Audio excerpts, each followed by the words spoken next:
Hello, my friends, and welcome to episode 8 of the $20 or Less podcast. And we are recording live on March 29th, 2015. I'm your host, JD, aka Gaddock Teeg, and with me today, as always, is my co-host, Cosmic Engine. How you doing today, Cosmic? Good, thank you. So, what have you been doing in the video game world this week? You playing anything? Any long isometric RPGs, possibly? Yes. As you can tell by my face, I've been up all night playing Pillars of Eternity. So, what are your early thoughts on it so far? I know you're probably... I love that game so much. It's like a Baldur's Gate 3. It's just great. Do you think it justifies all the Kickstarter hype? Do you think this really solidifies Kickstarter as many people are claiming now? Yeah, I mean, Kickstarter and Indiegogo and stuff like that have done really well. There's been some proper horrific games that have come out of there, like real bad failures, like Goddess and stuff like that. But particularly for the fixed camera isometric RPG that's like harkens back to the old school Baldur's Gate series and Icewind Dale and all that kind of thing, they've done really, really well.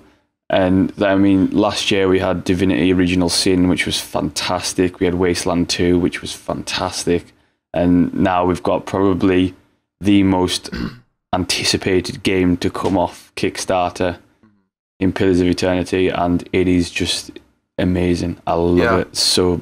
It's great. And the best part is that this is a genre that was dead as a doornail, buried 10 feet underground. There was no isometric RPGs at all. And I know, which made me very sad. Exactly, and this is a genre that's just been... It wouldn't exist without Kickstarter, which is really cool, and I think maybe some other genres, maybe from back in the day, can come back via Kickstarter now to see this resurgence. It proves the point of that just because the games industry has its trends, where it has, for example, it has its modern day shooter trends, modern warfare trends, all that kind of thing, it still proves that consumer buying power rules all. Right. And it doesn't matter, if the corporate heads of the publishers and the developers think that people want a certain thing, it doesn't mean anything. Right. If you let people buy something that they want, they're going to buy it. And there's so many role-playing game fans who used to play Baldur's Gate and used to play Icewind Dale and Neverwinter Nights, and they want that experience again.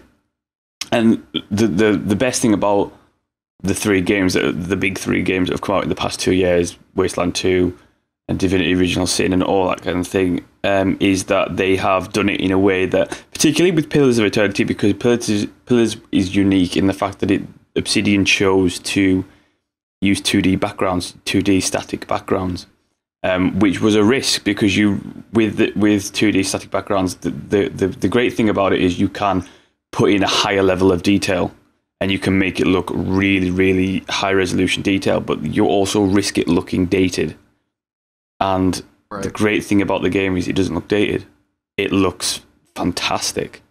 And it looks what the strange thing about the game is that I always think is that when I've put 29 hours in over the past 2 days, and the great thing about it is it gives me the nostalgic feel of the Baldur's Gate series while not feeling old. It feels modern and fresh, and I like that's hard to pull off. Yeah. Especially when you've got the pressure of 77,000 Kickstarter backers. Yeah, right. And it's phenomenal, and it goes to show that developers can make genres that seem obscure or aren't in trends anymore, but they still sell really well. I mean, if you can raise $4 million for an isometric RPG, you can do anything. Yeah, I mean, it just goes to show you that you can cater to niches and definitely make money. It seems like that's something that seems taboo to certain AAA developers, that you can't cater to a niche. You have to try and encompass everyone, get your demos up, you got to get everyone involved, the kids, the adults, and it's great that Kickstarter allows something like this to happen, to show that there are these underserved communities out there that will, maybe you can't make $100 million off this game, I bet they won't, but you can make money on this game, and people will love it. They'll probably make a sequel. There'll probably be other spin-offs of this game now. This is a great thing for the games industry, I think. Yeah, I mean, and I'd like to see it with more. I'd like to see more isometric RPGs, and I would like to see other genres. I would like to see a resurgence of real-time strategy, because we're dead in the water for that. I mean, I've just played a game this week and did a review on it called Ethereum, which was published by Focus Home Interactive, which is an RTS, which is actually a pretty good, competent RTS. But it just got, it's kind of, it lacks what, it kind of lacks the segments of what big AAA RTSs did. And it, you know, we don't see that many of them now. I mean, before Ethereum, which is actually pretty good, I played an indie RTS, Mechs and Mercs, which was just woefully bad, just awful in every aspect. And in between that, there was like months and months and months, and we just don't see that many. Yeah, there was that World of Goo game or something like that also that came out. Grey Goo. Grey Goo, yeah. That's it, yeah. But we don't see that that's a genre that we don't see many particular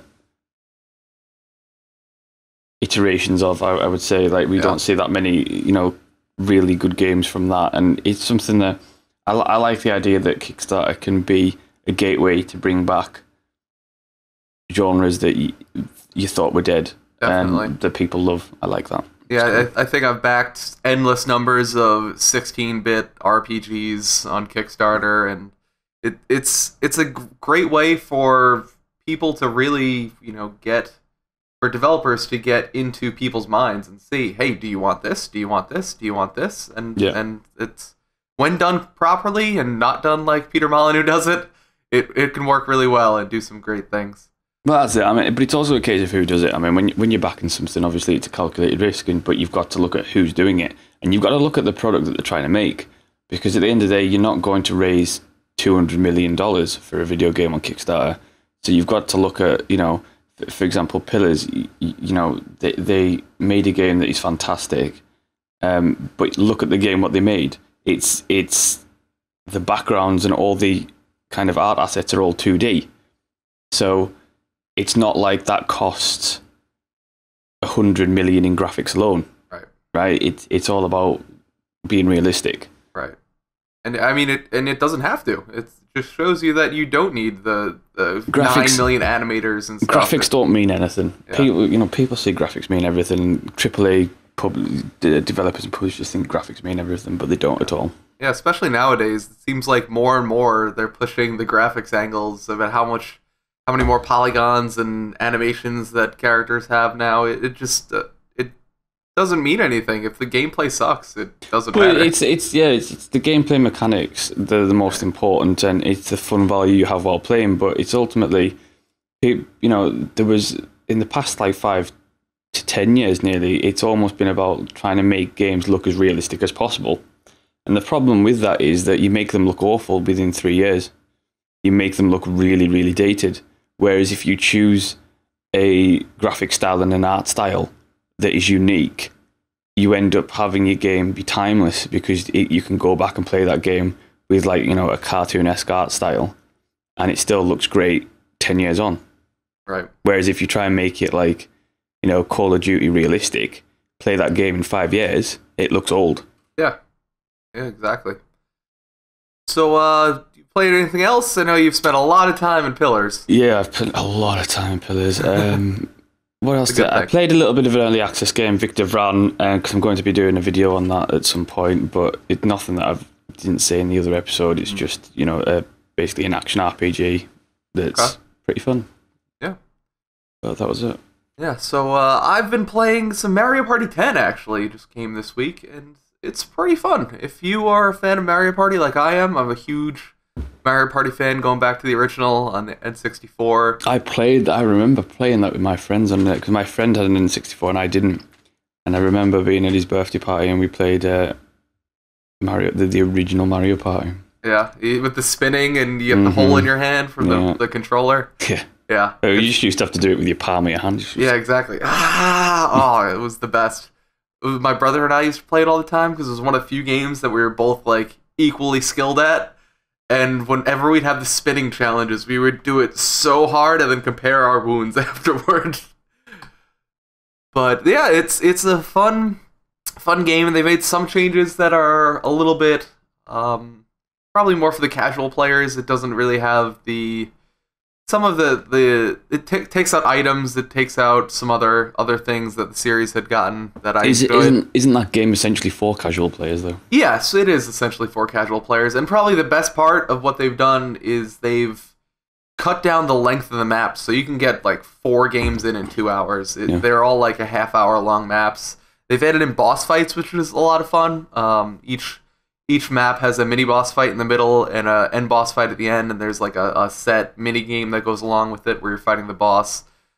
So they've done some good things with it. It's a fun game that I'll probably play, and it's a good game I think to play with people that aren't necessarily gamers. So how much does that cost? Well, it was $59.99 with an amiibo, which I now have my very first amiibo, guys. Yeah. But it was what? It's a full $60 title? Yes, it's a full $60 title. See, I wouldn't have done that because it's essentially a party game, right? It's like have your friends over and have a drinks and play that game. So I wouldn't sell that for $60. Yeah, well, the thing is now they have put it on sale pretty much permanently. It's like $45 now everywhere. So yeah, I think it was only a full $60 title with the amiibo. It was a $50 title without it. Okay. So a little bit cheaper there. And then also, I don't know if I feel like I shouldn't be saying this, but I still have Clash of Clans installed on my phone for some reason.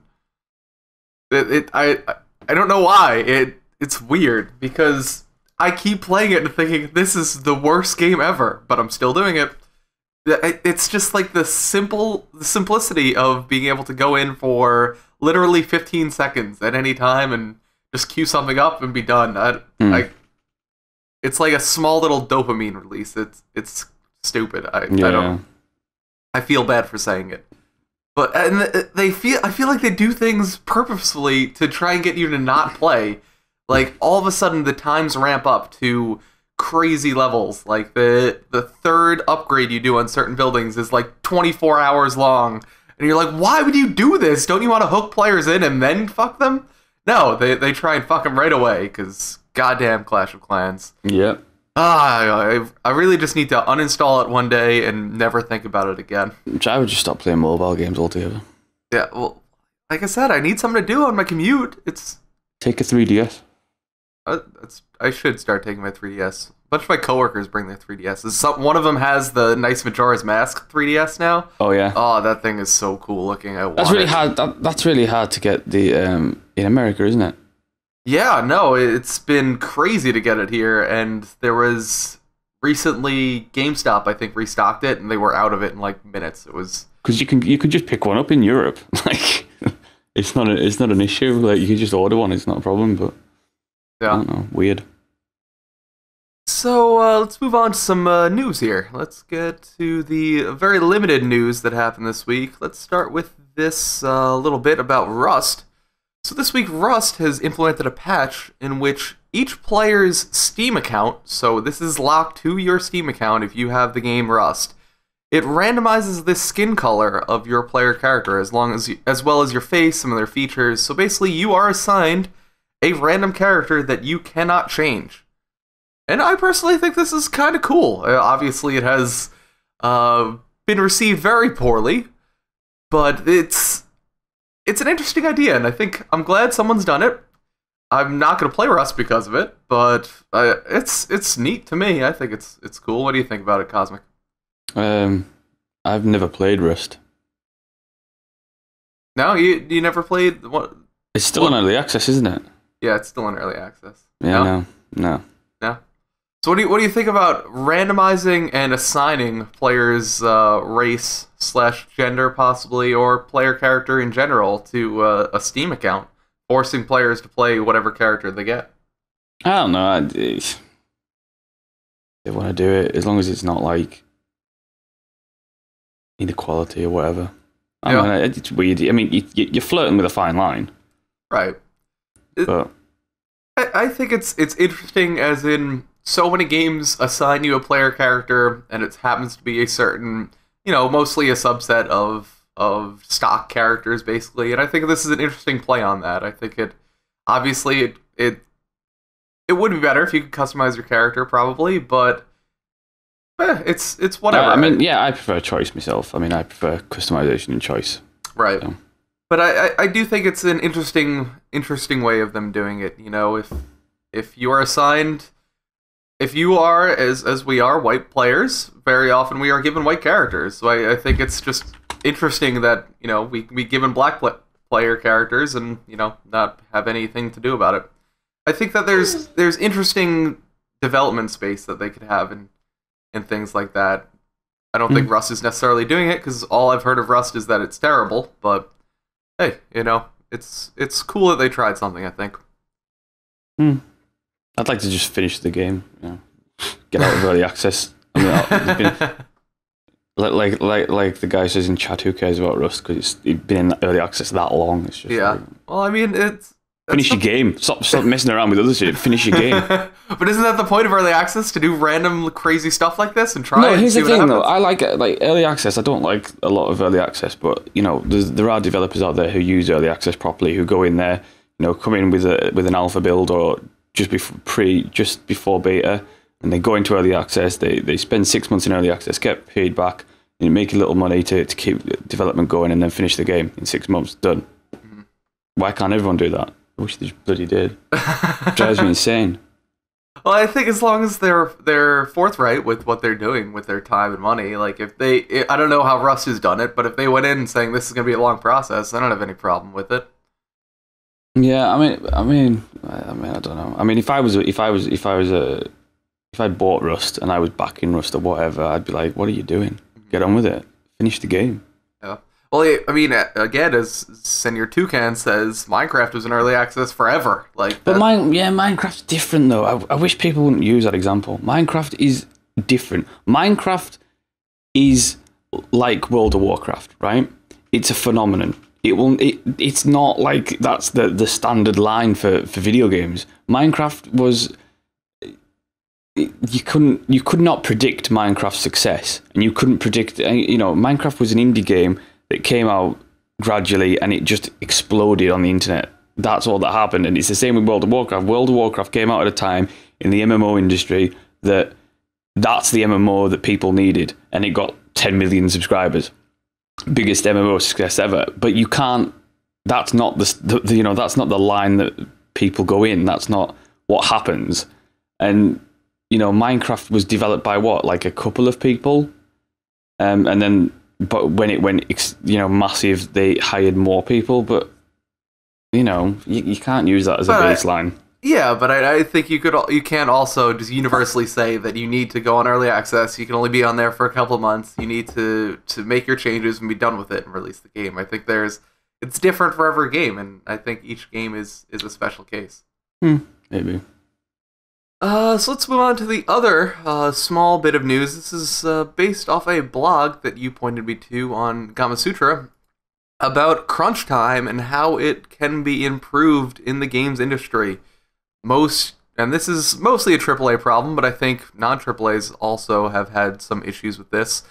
The crunch time towards the end of release, where developers are very often forced to work 12, 16-hour days, 7 days a week for long periods of time. This is one of the many ethical concerns in the games industry right now. What do you think about crunch? Crunch is awful. I hate crunch. Crunch is awful. I've a couple of friends who are developers, and the crunch is just it's wrong. Is what it is essentially. But I mean, the thing is also this doesn't just happen in the games industry, right? Mm-hmm. This happens in a lot of other industries. I mean, this happens in, if you become a lawyer and you work for a big firm, you're going to crunch. You're going to do 16-hour days. Yeah. That's the way it is. And, it's not just... The thing is, people say that it just happens in big AAA developers, and it doesn't. It happens in smaller companies too. It kind of does happen in indies, but it's different in indies because indies usually like a one-man job, so you kind of have to crunch to survive. Right. Which is like any kind of small business, you have to kind of work those hours to get on. But crunching by definition is bad. Yeah. And I used to run a business, and I know developers who have been in top positions in big companies, and they have all said to me that crunching doesn't work. No. It's plain and simple. Yeah, that's the thing. It doesn't make your game any better, and ultimately it can be detrimental to your game because human beings at a certain point become unproductive when they continue working and working and working and working and don't have the required recreational time. Because I can't say who it was, but basically someone told me that who used to work for a big AAA developer, and they basically said, we used to do 16-hour days, pushing 18 hours, and it got to a certain point after kind of like the 5 o'clock, 6 o'clock mark during the day where you're kind of spending all your time just kind of staring at a screen. Yeah. And you kind of like, you're trying to work because you should be working, but you're kind of tired and your motivation's completely gone. And the article on Gamasutra was about a guy who was a producer, and he went for a job, and it was trying to show that basically the corporate people who know nothing about games development, who know nothing about how to make games, who know nothing, and most of these corporate people come from companies outside of the games industry. So they come from, retail, they come from food, they come from, packaged goods, basically. And they try to put on the skills that they've learned in those industries into making games, and it doesn't quite work. And it surprises me that how much crunch still happens.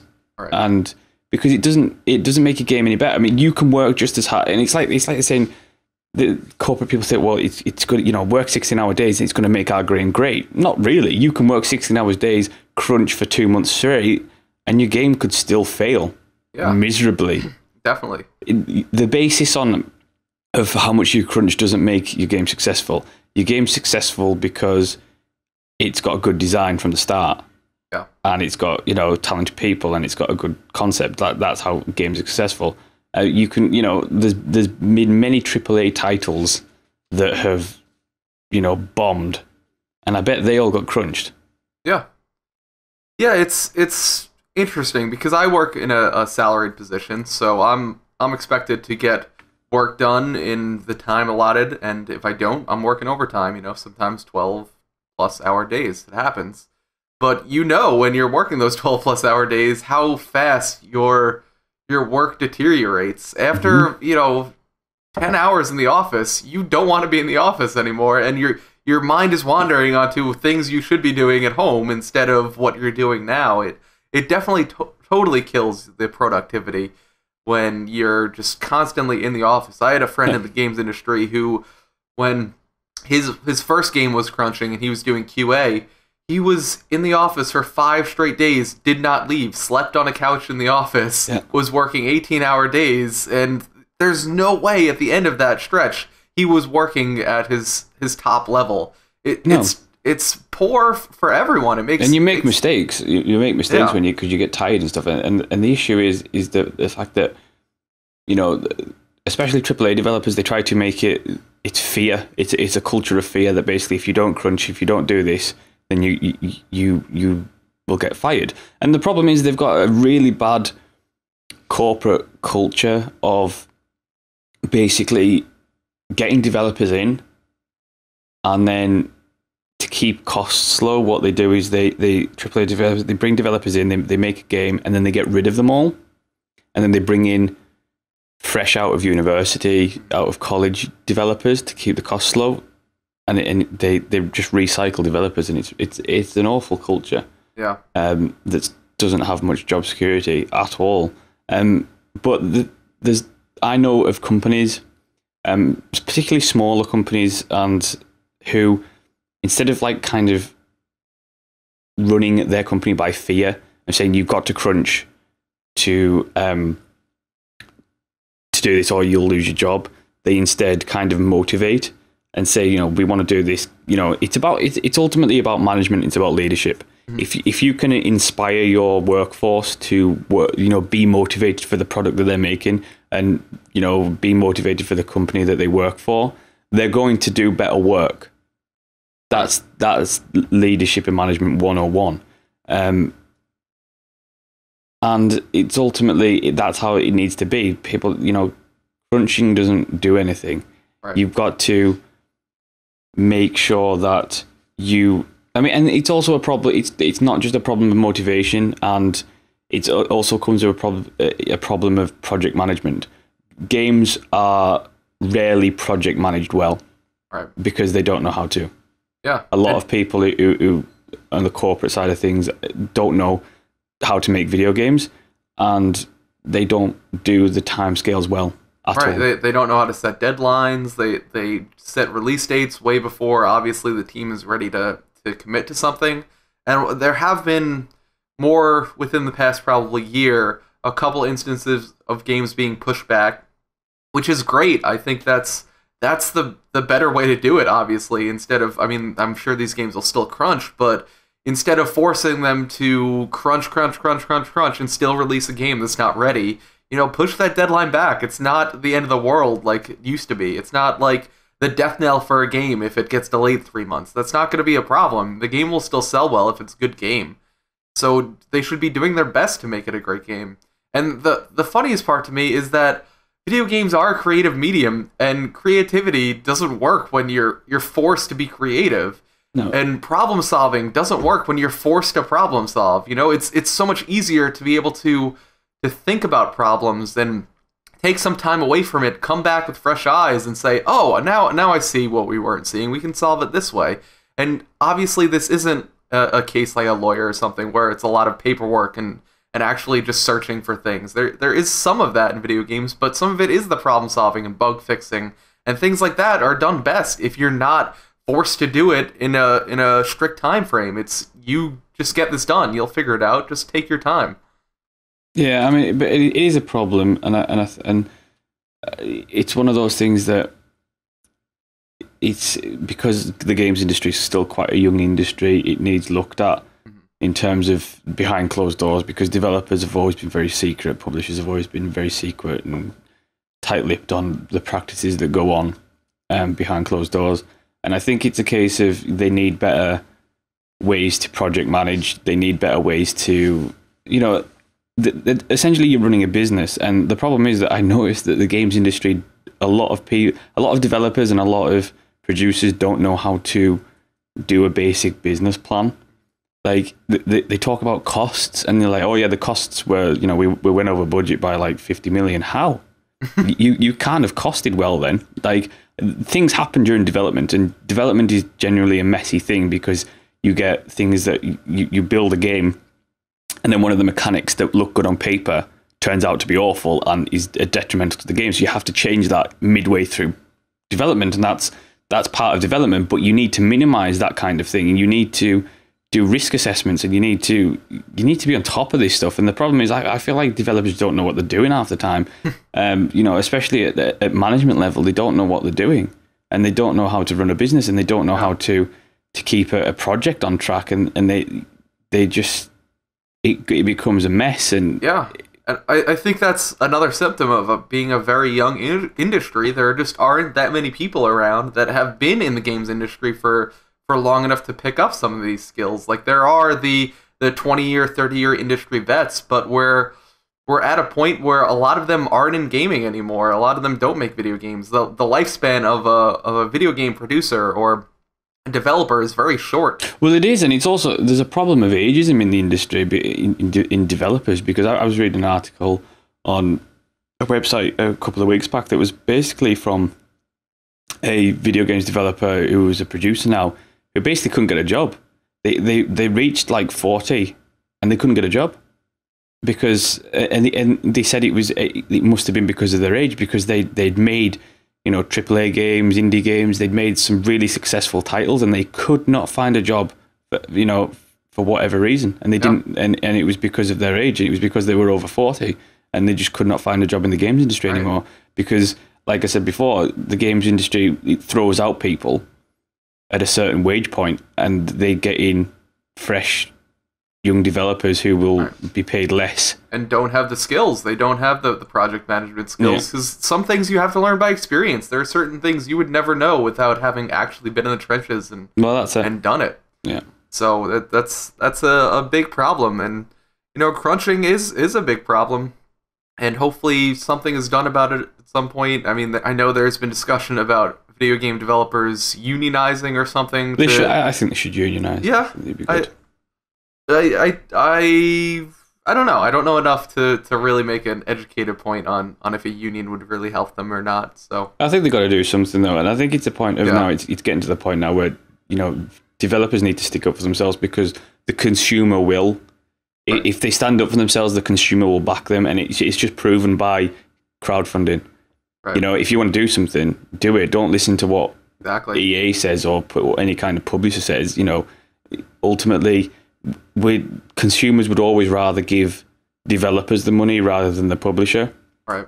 It's always been the case, but I think it's always been a culture of fear that publishers tell developers it'll never happen, so it's tough, and that's not the way it is. So right, and I would never fault someone for buying a AAA game because they had to crunch to make it. Or I mean, if you want to play a game, play your game, but just be aware of what's going on and be aware of the other outlets that you could be supporting that could help in something like this, like Kickstarter or Indiegogo or however else developers are able to make their games.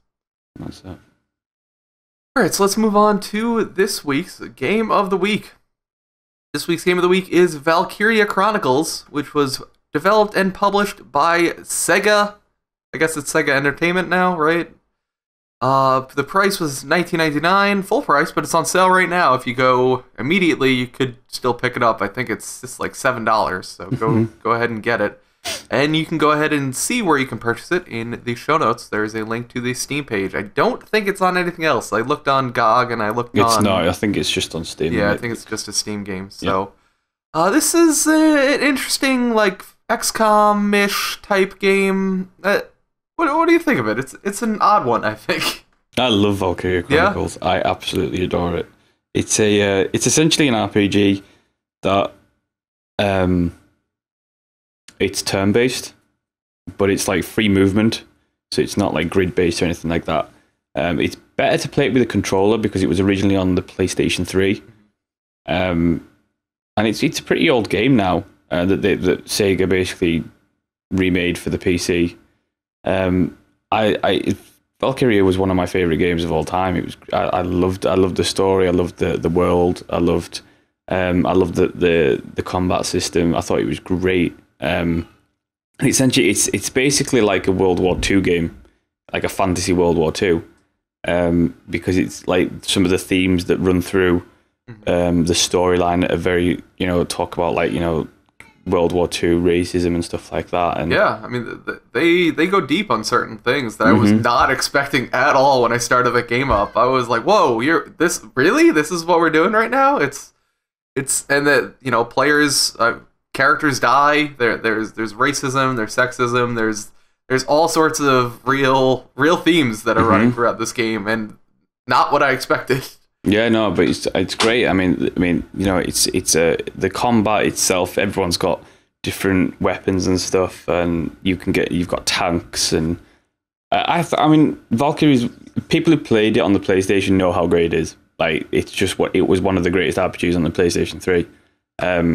It's come to PC now, and you're essentially getting, even not on sale, it's $20, and it's a full $60 game for $20 basically. Yeah. I mean, it's fantastic. I mean, it's still got the kind of Japanese. It's kind of I always feel like the game is kind of a cross between East and West. It's kind of like it's got points of a Western RPG, but it's got the storyline and the characters of an Eastern RPG. Yeah. And it's just fantastic. There's very little to complain about in that game. The majority of my complaints on the Steam version, on the PC version, are all technical. Yeah, there's a lot of technical issues, but in general, I think the game is very enjoyable. I think that if you don't like anime bullshit like some people don't like if you're not a fan of the anime style or the anime storytelling or some of the anime tropes, you're probably not going to enjoy the game as much. The combat will still do it for you, but there's a lot of story to get through. So yeah. I wouldn't suggest it to someone who doesn't like anime. There's a lot of story, but the good thing about it is it's basically told in episodes through a book. And basically there's the main story episodes, and then there's the optional episodes, and you can skip the optional episodes. You can even unlock more from stores, from the reporter, and you can get like just basically character development and episodes and stuff. It's one of those games where story-wise it's really great. I really like the story. I really like the characters. You basically get to build up your own squad of soldiers to take through the game, and you can customize them and give them more weapons and upgrades and stuff like that. And you've got to, do R&D and develop new weapons and better armor for your tanks and stuff like that. Yeah. I think gameplay-wise and story-wise, it's solid. Like it's been solid since the original version on the PlayStation 3. You can spend 30, 40 hours in that game on your first playthrough, and so it's worth $20 right there. Yeah. For the quality. I mean, the graphic style. Again, like I said before, you make an art style like that. That game's like 6-7 years old now. Mm-hmm. It still looks great. Yeah. It looks fantastic. I thought it looked... I enjoyed the art style, but there were certain things... It's rough around the edges. You're definitely gonna notice this is an older game. I don't think so. I thought it was great. I liked it. And there's something about it. It really just looked blurry at times to me. Well, that's because it was the it's like the hand drawn style, isn't it? It's like it's supposed to look like it's all been penciled and and like around the outside, there's like white space, like it's an actual pad of paper or something. Yeah, I could have done without that. It kind of got to me after a little while. No, I like that. And as you said, gameplay is solid. The one minor nitpick I would have with the gameplay is the fact that, unlike a game like XCOM, your movement is free. So that leaves you in certain situations where you're given an amount of action points to move, and you can't really tell exactly how far you can go. So you can end up like 3 feet away from a sandbag and not in cover, and you're like, oh, what the hell? There's no back button. It's a little annoying when that happens, but other than that, I think the gameplay is dead on. I like the fact that with the guns, they have like an outer ring that's like the total spray area, and then you have like the little inner thing which tells you exactly how much damage you'll do if you hit on that crosshair. Mm-hmm. It's a cool game. I liked it. I definitely liked it. As a PC ports go, it's a pretty good PC port as well. I mean, it supports a lot of resolutions. A lot of resolutions. So it's a pretty good PC port. The problem is that the actual CGI cutscenes, which there are very few, they didn't update. They're still PS3 quality. There was a couple of minor technical issues that comes with ports, but there's nothing. It's a solid game ultimately. I think it's worth $20. It's worth $20. Yeah, some of the UI hasn't been updated really for keyboard and mouse either. Yeah, ultimately you want to play controller. Yeah, I was playing on keyboard and mouse this time, which is interesting because I think you've played on keyboard and mouse all the games so far, and I was the one playing on controller. No, you want to play that on controller. Yeah, I might give that a shot on controller then the next time. Yeah, because certain things like scrolling through menus is actually one at a time scrolling. Things like that, or minor annoyances though. It's PS3, so it's better to play with the controller. Yeah, definitely. And is there a sequel coming out too? No, there was 2 sequels that were made, and they were both for the PSP, I think, and they were woefully bad. Oh, like this game was fantastic, and everyone wanted a sequel, and then they made sequels on the PSP, and they were both awful. I would hope, and this is probably never going to happen, but I hope that this game sold well enough on Steam that they kind of look at it and want to do a proper sequel now. Yeah. Maybe, probably not. It's Sega. A proper sequel is going to be the Werehog in Sonic the Hedgehog. Yeah. That's a proper sequel to them. But I would like to see. I'd like to see a different sequel than what they did on the PSP. I would take a game like this for sure. it also feels like a Nintendo game to me. I was surprised to see that it was PS3. I thought this came out on the Nintendo Wii because it has that kind of charm to it. But I love it. I think it's a great game. Yeah, no, for $20, it's definitely worth picking up. Great game, $20, definitely worth picking up for sure.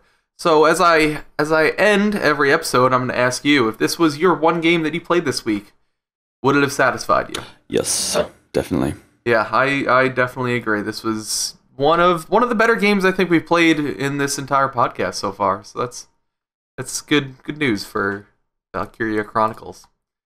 And if you are a fan of Valkyria Chronicles or would just like to win a free game, we are going to be giving away a copy of Valkyria Chronicles on Steam.